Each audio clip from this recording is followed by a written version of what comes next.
Well, Nathan, it's finished 1 apiece between Whitby Town and Marine this afternoon, and I'm sure again, really, you might be a bit disappointed to not come with all 3 points. I am. I mean, first and foremost, tough conditions for both teams. The wind was ridiculously strong, and I think it was always going to be a game of 2 halves. But yeah, we're unlucky. I think we handled the conditions better on the balance of play. We had the better chances. With the crossbar, we've hit the post twice, and obviously we've scored a goal. So yeah, you could say we're unlucky. But it's another point. It's another point in the right direction. You mentioned about Whitby trying to adapt to the conditions better than Marine did, and it did feel in that first half though it was a time where Marine perhaps weren't creating much themselves, but it sort of took Whitby a while to actually get going and have that decent bit of spell of pressure themselves.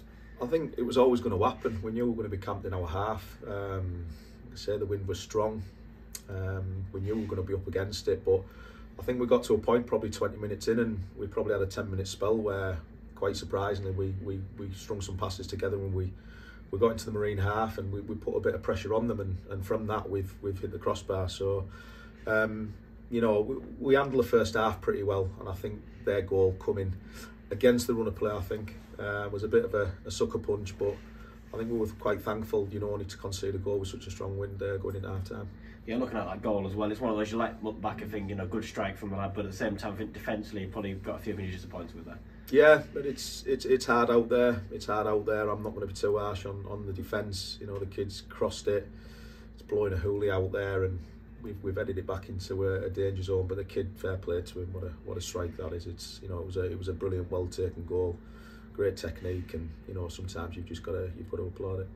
Yeah, and in the second half, it was always going to be about the reaction, but I suppose the benefit Whitby did have was the wind was behind the backs in that second half, and it did seem that straight from the off, Whitby really came at Marine that second half. Yeah, we did, and you know, it wasn't a great game. You know, technically, it was always going to be first, second, and third balls. We had Big Dan Rope there, was occupying their 2 centre halves, and everything going in, we were looking for the second balls. You know, there's no shame in saying that it was the way the game had to be played. And we were camped in Marine's half, so it's disappointing that we didn't get another goal. But give Marine a bit of credit as well. They've put their heads on the line, and they've defended very, very well. Yeah, in terms of that tactical side of things as well, we saw throughout the game a few changes, and they've already touched on Dan Rowe going up front for a spell in that second half. But all the way through the match, it seemed very much that players were sort of chopping and changing. Was that all part of your thinking pre-match?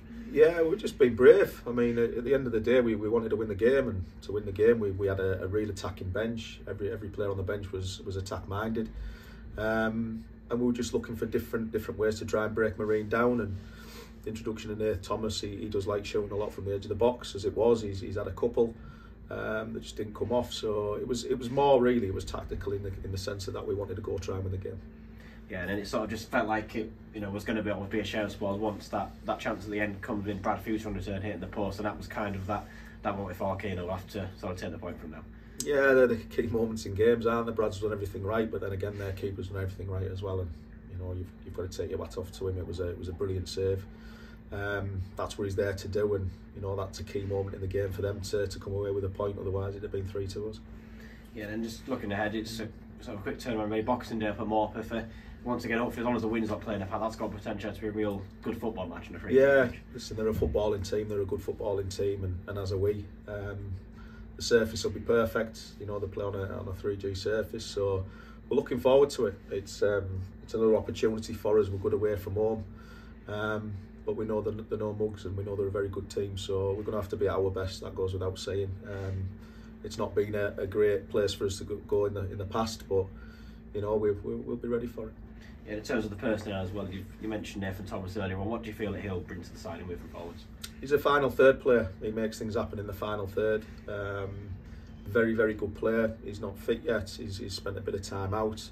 We need to get him there, so that, you know, a little bit of patience there from us and from Nath. We need to, you know, get him to where he needs to be, probably over the next 2 or 3 weeks. But if we're going to push to the playoffs, and you know, we want to give our best chance, we need to score more goals, and Nath brings in some competition in that area. So hopefully it excels the other boys to get back on top of the game. Very much, Nathan.